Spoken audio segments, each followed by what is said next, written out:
Regardless who the American people choose as their next president, Israel remains America's indispensable and strong ally in the Middle East.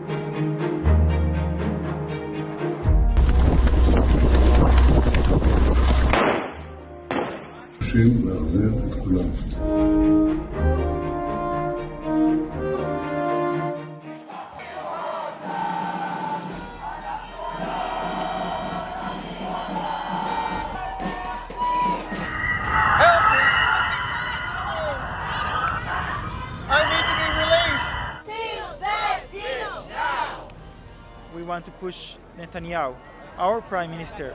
We want him to push harder for getting this deal.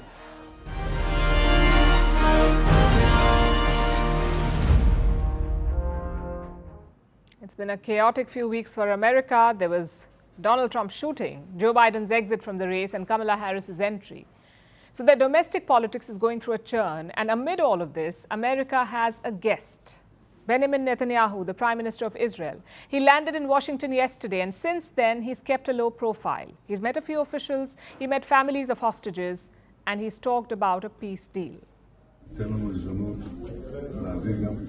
We are determined to bring them all back. The conditions to bring them back are ripening for the simple reason that we are putting very, very strong pressure on Hamas. We are seeing a certain change, and I think this change will grow.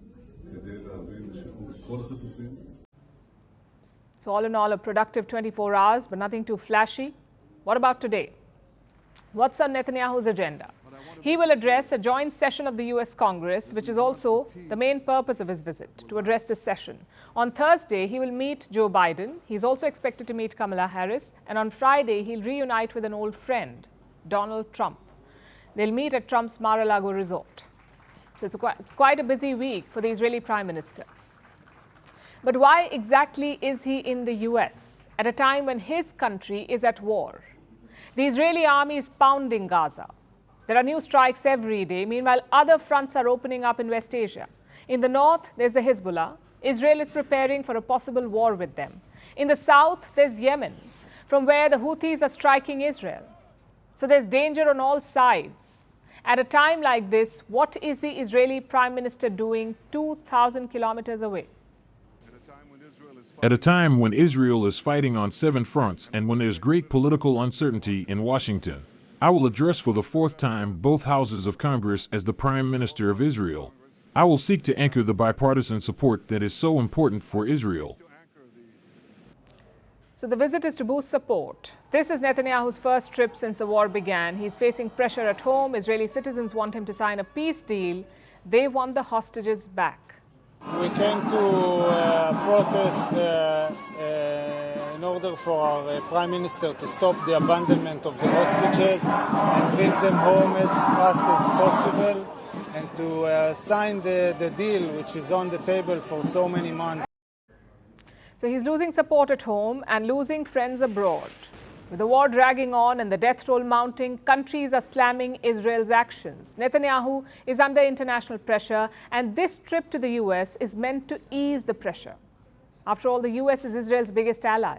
They may have had disagreements, but that has not stopped the military aid, which makes this the perfect opportunity for Netanyahu. In America, he can show that he is a global statesman and that there's still support for his war. On paper, it's a great plan, but the timing is terrible. One of the few things you cannot blame Netanyahu for. This trip was planned weeks ago. So much has changed since then. America's volatile politics may dampen his tour. Washington has a lot on its plate, and none of it involves Netanyahu. So he may not like being upstaged, but he will be this time. Plus, his visit is a controversial one. The Gaza war is a very divisive issue in the US. It has spurred protests. It has divided college campuses. It has even led to arrests. So the Israeli Prime Minister has only sparked more tension by landing in the US. He'll meet with more protests from pro-Palestinian groups who plan to gather outside the US Capitol. And this raises security concerns. Plus, some American lawmakers are boycotting Netanyahu's speech. All of us who care about our partnership, both in America and in Israel, should understand the enormous damage that Prime Minister Netanyahu and his current extremist government coalition are doing to our relationship and to Israel's standing in the world. So, Mr. President, it sends a terrible message to bring him here now to address a joint session of Congress. Then there's Kamala Harris. On a normal day, she would be sitting behind Netanyahu during his speech. After all, she is the Senate leader. She presides over such events. But not this time. She will be away on a campaign trip. Her team hasn't said anything about this, but it's believed that she wants to distance herself from him. It's election season. Harris is the presumptive Democratic nominee, and to win, she needs the Arab American votes. They're crucial to flip the swing states. So Netanyahu's visit puts her in a bind, and she's not the only one navigating a minefield here. Netanyahu himself will also have to play his cards carefully. In an election year, he cannot afford to be too cozy with either side. I will tell my friends on both sides of the aisle that regardless who the American people choose as their next president, Israel remains America's indispensable and strong ally in the Middle East. So he's walking a political tightrope. Netanyahu came to Washington hoping to be the star of the show. He wanted to be on the front page, but at this rate, he'll be happy if he finds a mention in the papers at all.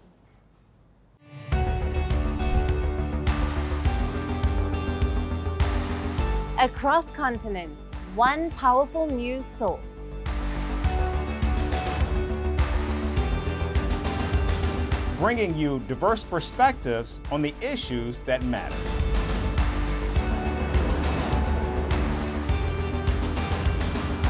We go beyond the boundaries to give you that little extra about every sporting moment.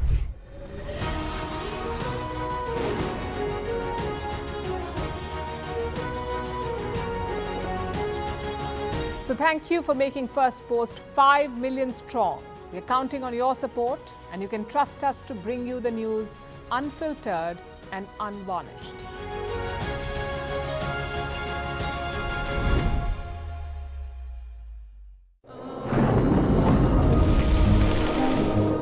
Climate change is on our doorstep. It's time for a revolution to take root. And it starts with 1.4 billion Indians. It starts with one tree for humanity, one tree for Mother Earth, one tree for our future. Project One Tree, a News 18 network initiative.